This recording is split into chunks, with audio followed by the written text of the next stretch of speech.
아까 KT 얘기를 하셔서 거짓말 한 적이 없다 그러셨는데 관훈 토론회에서 KT 청탁에 대해서 모르거나 모르는 사람이거나 그런 일 없다고 하셨는데 바로 하루 안 돼서 검사가 공채과장 A 추천을 인하여 내에 있습니다.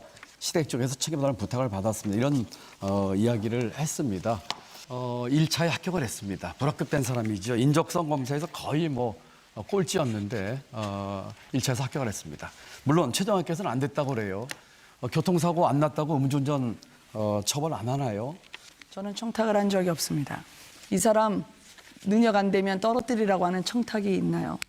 그 당시에 민주당 정권이었습니다. 그리고 저는 전 정부에 있던 사람이었고요. 아마 수사가 저를 가만 놔두지 않았을 겁니다. 그렇지만 검찰이 문제가 없다고 결론을 낸 알겠습니다. 사안입니다. 30초 지나셨으니까.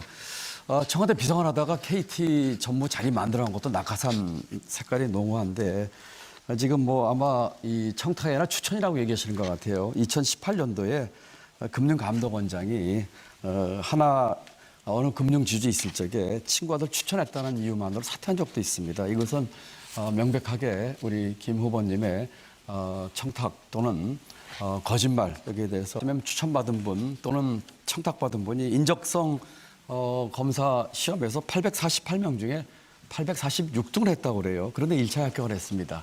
이것은 최종 합격에서 안 됐다고 하지만 1차 합격에서 이분 때문에 다른 분 떨어지는 분이 계시다는 얘기거든요.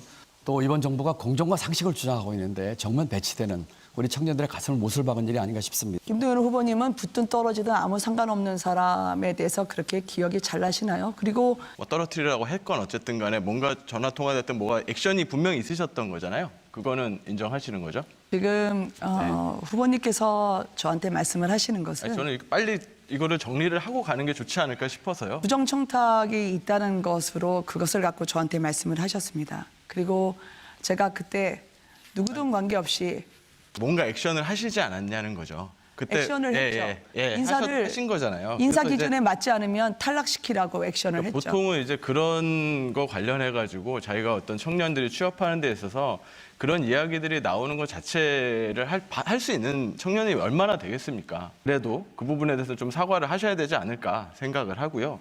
또 한 가지 이제 지난번에 이제 저 자신에 대해서 더 엄격하겠습니다. 그렇지만 누군가에 대한 청탁이라고 하면서 저는 사실 호도를 하지 않으셨으면 좋겠다고 생각하고요.